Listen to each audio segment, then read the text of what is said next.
Good morning. We're glad you're listening to our Midweek podcast. My name is Jerry Hendricks, and I'm here with my good friend and co-host, Teek Hamilton. Good morning, Teek. Morning, Jerry. Hey, it's cold outside. Nah. It's warming up, actually. I got to take the cover off the flowers today, so it's warmed up. Oh, it has been cold. Yeah, Yeah, it has been. I had to cover them up. Yeah, I know. I'm glad you're taking care of your flowers that way. They need it. This is, sometimes I wonder if we're ever going to get into the subject matter. I feel like we're really off the rail just quickly today. No, I bought flowers Saturday. We planted them, and we are taking care of them. They're fall flowers. They're mums and pansies, and Stacy's going to be mad that I forgot the other one. No, she won't be mad, but snapdragons. Fall flowers, but you still had to cover them up. Yes, because it was going to get below freezing. Just precautionary measure. What's the point? Investment? This is not a midweek conversation about flowers, so it is now. Hey, let's talk about Operation Christmas Child. That we can do. That starts. The pickup starts this coming Monday. Starts Monday, and is your box packed? My box is not packed. Okay, neither is this one, but I thought I'd put it out here so people would remember that it's time to pack your boxes. If you haven't picked one up yet, we'd invite you to come by the church and grab one of those or two. So far, we've probably had over 100 picked up by now. Oh, yes, definitely. And in this one, this doesn't really help in podcast world, but on video world it helps. This does have, every one of the boxes we have here that we gave out has information inside them, so it's kind of packed just so you know how to pack your deal. So when you pick up a box, it has information to help you do that. That is a plethora of information. It really is. Yeah. And it's a lot of it's good. Yeah, so that's helpful to know what goes in there. The last day to drop those off will be Monday the 25th. Yes. And we'll be loading those up that day to take to Abilene. Right. If they're brought any time after we leave on Monday, it's their responsibility to get them to Abilene. Okay. So get them here that week. Every day during the week it's open from 4:30 to 6:30. The weekends from 12 to 2. And then that final Monday is 8:30 to 10:30 a.m. And we probably expect to see somewhere over just over 1,000 maybe boxes come through here. We've usually hit around 1,100 to 1,300 depending on what churches bring and things like that. And it's exciting. I don't know if we said it here last time or said in Deacon's meeting, but when they first called and talked to us about being a relay center, they said, it'll probably be about 300 boxes. And I think we got that the first day. Yeah. And we're like, wait, what? And so we have to make 2 trips to Abilene now to deliver to the next center. And so that's exciting. It's really cool. It's good timing for our church. For one thing, they do this so early so that they can be shipped and received by Christmas. Is that right? Right. A lot of them will, or some of them will. We find out by Christmas where ours went. Okay. So they do hold back some in reserve for ones that are like later drop-offs, or I don't know how they phrase it, but basically it has more time to get there, basically. Last year ours went to Mexico and Ecuador, I think were our 2 locations that ours went. We tracked them. You can print off a deal online and you can track your box where it goes, and so all the ones from the youth area went to Mexico and Ecuador, and so then we use that as an opportunity to talk with students about Mexico and Ecuador and what Christianity looks like there. Great. It's a great ministry. It's something our church has done for a long time, and it does kick off really that giving season for us. And right. We've been talking just amongst ourselves with some other friends how fast everything has moved once we got into the latter part of October. Got to talk with Laura Bedgood this week about Advent and decorations around our church. She helps coordinate all that. Well, let's be honest, she does most of that. Right, her Wangling. And she tweaks it a lot, but we sure appreciate her expertise and help in making this place beautiful.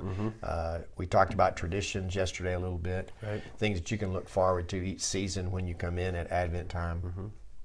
And what's your favorite tradition at Advent that we do here? Oh, you got me off guard. Remember that time that you did that to me and I answered Advent? So now it's your turn, Fire. You said, what's your favorite holiday? And I said Advent, and you said was not wanting that one. What's my favorite activity? Well, what's your favorite tradition that we do? Or it's the candlelight service. Candlelight service? Yeah. I mean, there's hands down. Great. You went spiritual. I was going to go hot apple cider. But I probably should go spiritual and say candlelight service too. Yeah, that's... I think, for so many years having led a different... Because I did student ministry so long, the way we would celebrate that would be in such a different way and program that, and we'd probably use videos and things, a lot of humor in it. But to to put myself in that place where I orchestrate that now, it really catches me off guard.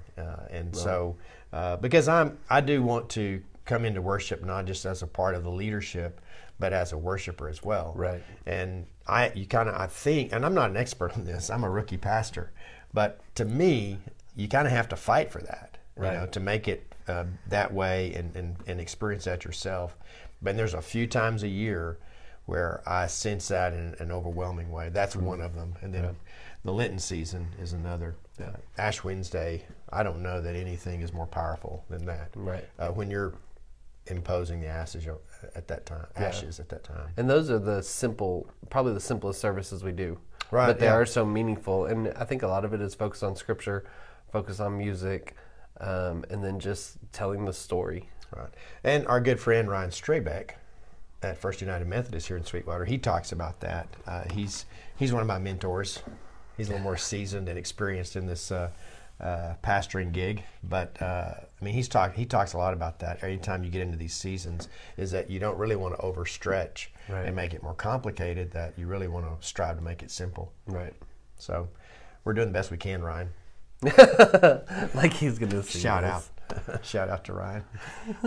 So yeah, we talked about giving. I talked to one of our church members, was in Austin on Sunday, went to church, brought the program for us to look at, and we kind of enjoyed getting to see what other people are doing and getting some ideas there. And he came in, handed it to me, and said, "I heard a giving sermon Sunday."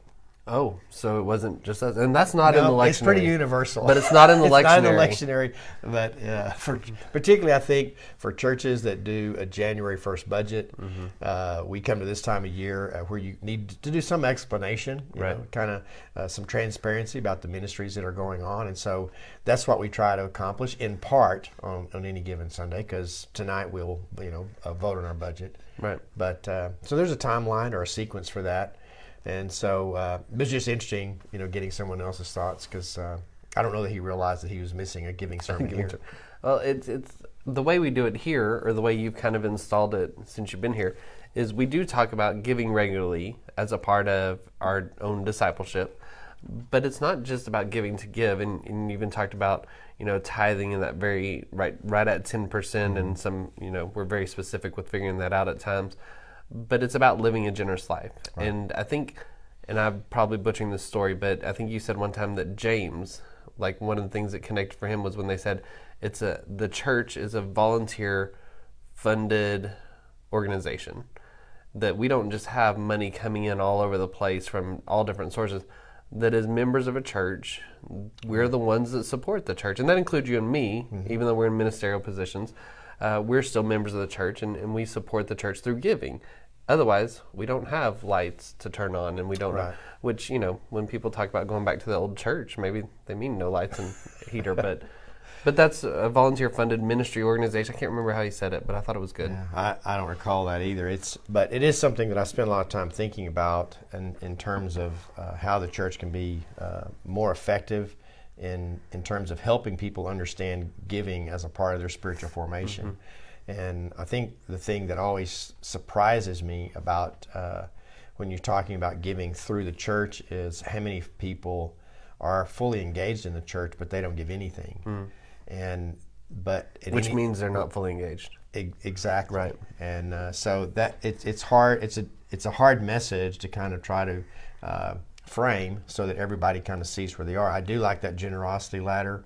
I came across that from a guy named Nelson Searcy. Okay. I've seen other people use it. We all kind of have our own explanation of those steps. I think we use a different one than what I've seen in some other places. But it's a good way for us to evaluate where we are as individuals, I think, and as a church, and then to say, a part of developing spiritually is growing and taking another step. And so that's a good visual for us in terms of our giving. How do we take those steps to be in those giving places?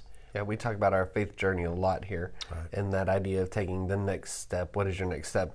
the generosity ladder is what is your next step on that ladder. So maybe not going forward, but going up the ladder. Right. And so that fits perfectly with how we speak. One of the things I like about our church is that we do have a lot of folks who are good role models in that area. I mean, when you look at the size church we have and the size budget we have, it's very clearly a generous church. But it's still, you don't take any of those steps for granted, because the church really is a generation away from extinction if we don't take responsibility and help people to grow and develop now. Right. One of the things we talk about a lot in staff meeting and with our ushers and things like that is the importance of, in a new generation where I don't have a checkbook, where I don't usually have cash on hand, how do we continue to make that a part of worship and make it a part of our discipleship? And one of the things we talk about is, even if you're not going to be putting anything in the plate, still touching the offering plate as it goes by, that it is handed down every row. And that keeps that constantly at the front of your mind, that this is an act of worship also. Right. Yeah, and it's, there's a lot of discussion about there in terms of the way churches give and the role of the offering plate and where that's going ultimately. We do have a number of folks that give online, and the good thing that, and I didn't say this Sunday, but when you talk about consistent gifts, most of our online gifts are very consistent, and that really helps a church manage their resources better. Right. But when you start thinking about other ways that people are able to give now, it's not going to be maybe through a plate offering, but there is still something about that symbol, like you've mentioned, of recognizing that is an act of worship. And even though you may have given online or in some other way during the week, that physical aspect of you touching that offering and being a part of that offering, I think is important. Yeah, otherwise I think your tithe or whatever you give becomes a bill, and we don't think highly of bills. Right. But whenever you realize it's a part of your worship, it's a part of your discipleship, and it's part of growing God's kingdom, then it becomes something more. And that's why that touching the plate, that seeing it, experiencing, and it's a good way for kids to learn too. Right. You talked about your life. Kids seeing and touching the offering plate is important. Another thing, I heard someone mention that because you start to lose when you talk about leadership and how people set an example and how we become role models for those who are following, not quite where we are in certain giving levels or other levels in the church. One of the ideas that someone shared with me is that they encourage their leadership every Sunday to put $1 in the offering plate.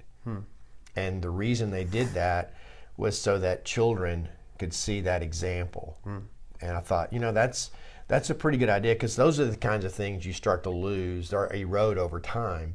Right. And then I think I don't want to get into speculation what that will look like in future generations. It is something that the church needs to be aware of in terms of helping people to know how to give. Yeah, modeling is important in so many realms of spiritual faith development. That's a great point that we don't think about, because I give online, so I'm usually up in the balcony anyway, and maybe we need someone up there. But, that might be a way that we continue to show kids, especially younger ones, and sometimes let them put it in there for you also, so they experience it. Yeah. So a lot of things to learn on that and to think about. This Sunday we're going to continue talking about it.